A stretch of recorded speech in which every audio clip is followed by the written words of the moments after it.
It's such an itty bitty lizard, like it barely fits on the leaf. I love those wee little creatures, the newborn lizards or newly hatched lizards, and so I just love sharing those. So thank you for letting me share that little guy. Hi everybody, I'm Michelle and welcome back to my meadow. I'm gardening in zone 9B in Northeast Florida. And I'm not an expert gardener, but I do like showing you the good, the bad, and the ugly, and the things that I'm learning here in my Northeast Florida garden. It is back to the work week now. It's really nice over the weekend. I had a little more leisurely time to come out here and shoot some vlogs and get the garden stuff done. But I do get out in the meadow like every morning. I gotta turn on the watering systems. I don't have any of that automated. Set a timer in the house to remember to come back out.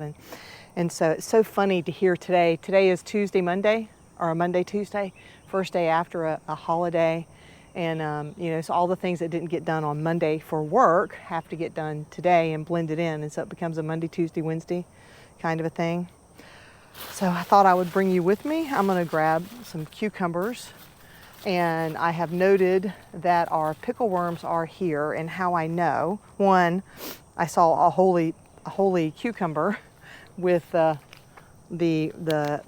cucumber guts, I guess, shooting out of the side of it. Let me pull you off the camera here. But then the other thing is you start seeing leaves that look like that, where the pickle worm cuts into. Now that could have just one that broke off, but you start seeing that especially high up. When I see that, like up there, I didn't break that off. So the pickle worms are here. I have a little trick for getting them out and cutting around them. But because somebody asked about what pickle worms were, I think I'm even gonna just do a video about that soon, because they have been the bane of my existence. I guess I have a lot of things that are the bane of my existence here in the meadow, but even on the busiest days where I'm going to be busy for my job, I want to get out here to enjoy the meadow, because it kind of gets me grounded for the day and starts my mental health off in the right direction, and I think we could all use a little help with that. I mean, maybe you're better than I am, and it's okay, and if you are, I'm so happy for you, but I need this time to get grounded and get some of this stuff out of my system and walk around and take in the loveliness and touch the ground and the leaves and just let some of nature give me a little boost before I have to go and face the day. And today is going to be like super busy, because aside from that one didn't make it. That one did not make it. Aside from work and gardening, I have PT 4 days this week with my knee procedure, and so I have to also take an extra 3 hours out of my day for that, because it's driving, doing the PT, and coming back. And so it'll be a long day and a long evening working late tonight, and that's okay. I don't mind hard work. I mean, actually, even if you're a lazy gardener, you can't mind too much hard work, because things just won't get done. So there is a sign of a pickle worm. I'm not sure how well, but we'll show that. And so this one has eaten the top, and sometimes they go all the way down inside. Sometimes they stay right there. But it's going to be all right with the pickle worms, because I have more cucumbers going to be planted out. But I did learn something this year. Now these are kind of too small to pick. I should be more mindful of that. I did learn something this year. These volunteered and started in early February in the ground. They just came back. And so I was able to get 3 weeks of harvest before the pickle worms arrived. And maybe they're on some sort of cyclical thing. I didn't know, honestly, because again, I'm still learning. I did not know when they would get here or how often they would be here. But eventually I'm gonna learn how to grow in that cucumber condo back over my shoulder there, so that I won't have to worry about that. Now the funny thing about weekends is maybe you don't. I made a whole bunch of projects to do. I had 2 really big projects for this weekend. One was getting this tree covered because the avocados are getting to the size that the raccoons like to give them a little test and see if they're worth eating. And so I bought this cage for this. I think it's too small now that I'm looking at it, but so that didn't happen. And then I was supposed to do some work in the cucumber condo. I actually had an eviction notice planned for the grubs that are in there. And so I've got to do that this week because I ordered nematodes and they won't last for very long in the fridge. Like they said only up to 2 weeks because they're living creatures. And so I'm following Jacques in the Garden's advice on the nematodes and trying to get rid of them before they get started, because in the cucumber condo bed, because it had the net over it, all the June bugs started emerging, and I probably collected more than 50 June bugs. And then they apparently come up, mate, go back down and lay eggs. And so I know that I have more grubs in there now. And so that will be 2 projects this week that I really want to get done. And see, sneaky. I did not check down in the bottom of the bed yesterday. I missed this one. And this is just like one extra day's growth right here. And looks like a pickle worm tried but failed. The comfrey that I put in here, I think I said on the video this was borage, but this was comfrey. It's doing its job. It's being eaten alive, and I'm okay with that because that's what it's here for, is to hopefully trap some of the things that would otherwise be eating the cucumber. All right, I don't see any more today cucumbers. I see a couple of what I call tomorrow cucumbers. So I picked my first beefsteak tomatoes that didn't have any damage on it yesterday. And so now that I'm looking around, the other day I said on one of the videos that we didn't have any tomatoes on the other plants yet. That is no longer true. We've got tomatoes on this plant and around on this one. Let's see, where are you? Oh, there's some right there and right over here. So yay, tomatoes.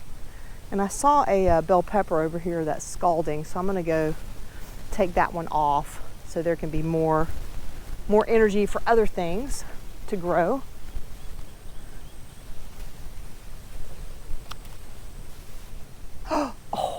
Oh, okay, wait. I get so excited. I get so excited.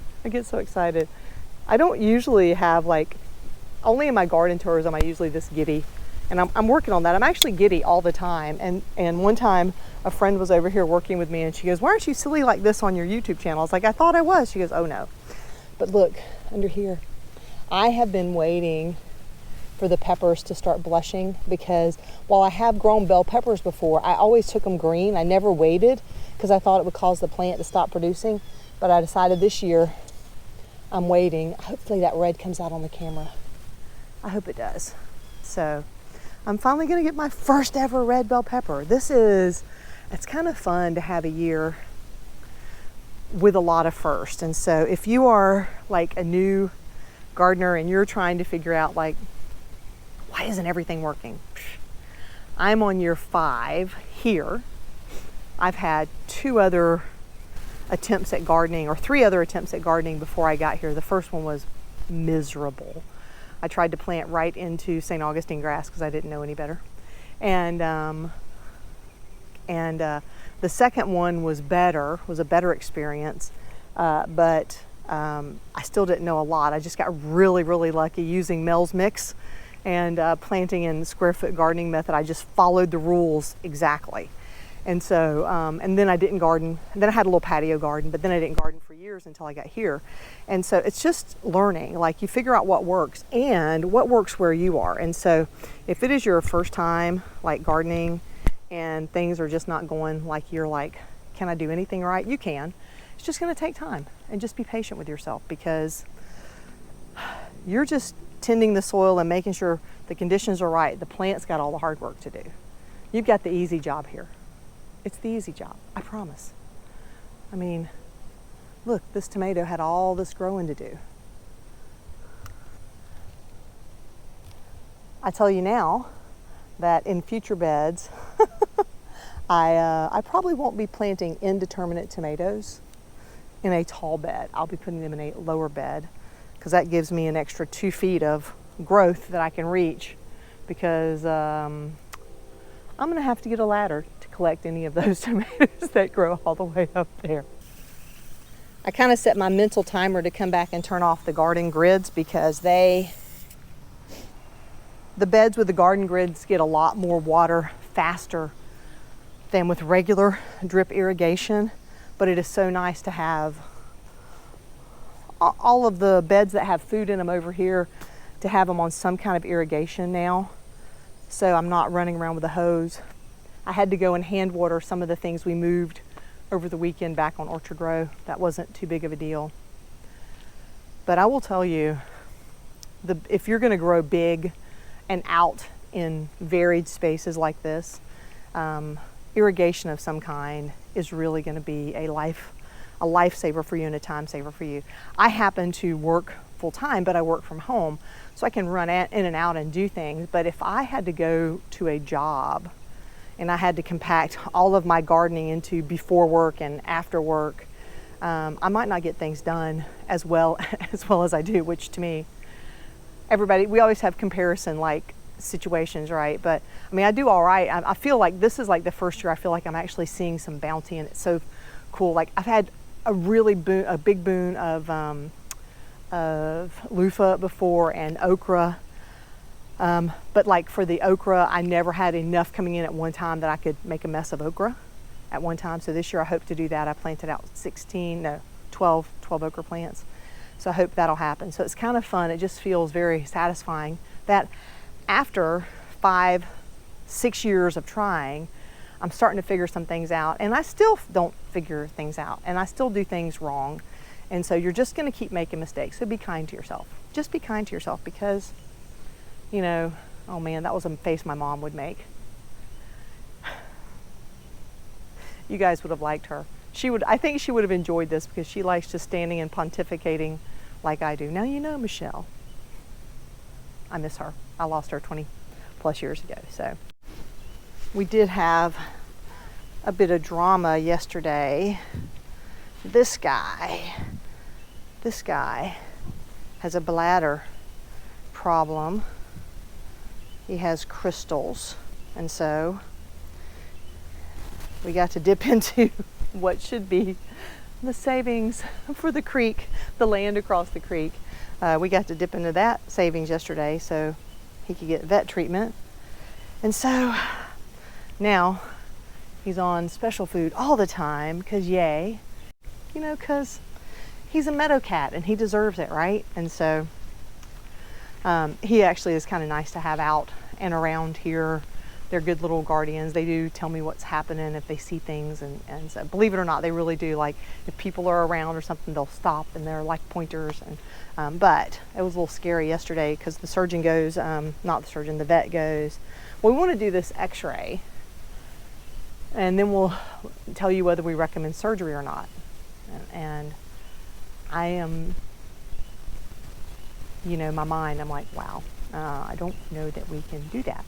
And so, but fortunately, that's not a decision we had to make. So I'm really glad about that. You guys seem to like seeing the cats that are out here, the meadow cats, as I call them. There's Moose and there's Babyface. And so I thought I would give you his little health update, and we'll keep an eye on him. If you guys want to know more about Moose, just let me know in the comments. But he came to visit here one day after we moved in, and then he never left. And so every once in a while he'll disappear for a day, but for the most part he stays pretty close. But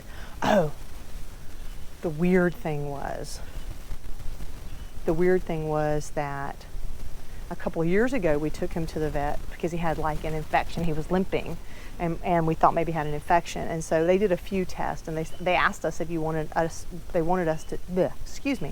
asked if we wanted to do x-rays. And my question is, are you going to treat him differently with x-rays? And they said, probably not. He's got an infection and he's got a muscle sprain. And I said, okay, then don't. Let's not spend I think it's like $250 for an x-ray for a cat. And that'll buy a lot of seeds, y'all. And so they didn't, and it was fine, because that was our decision to make. Well, they needed to do a full body x-ray yesterday of him because they were looking for kidney stones and blockages and stuff like that. And they discovered that the poor guy got shot by a BB gun. I mean, who the heck would do that? Like, why would you do that to a cat? I mean, I don't know. I just don't get that. And so, but he's been shot twice, both. So I don't know if he got shot from the front, if somebody shot him or what. But he's got BBs that are still inside of him that are not infected. The doctor couldn't palpate them anymore, so they're deep and not bothering him, but they're just there for life. And so he has garden shrapnel now. So he is, I guess, Moose the Shrapnel Cat. So I am trying a new way of starting onion seeds. It's not that big of a deal, but and I should throw a picture in this. I used a piece of paper towel and lined this first so I could see the onion seeds because they're black on top of black soil. And then I pressed them in. So I just thought that having the little piece of paper made it easier for me to spread them out a little bit, and then I can bulk sow the onions. Not a bad little tiny haul this morning. It's muggy. My glasses are fogging up this morning. Well, I think I got to get in and get cleaned up and get ready for this Monday, Tuesday. If you want to see more of what's growing on here in the meadow, be sure to check out this video right over here. And until next time, my friends, remember to drink plenty of water, wear that high quality sunscreen, and as always, have a fantastic day.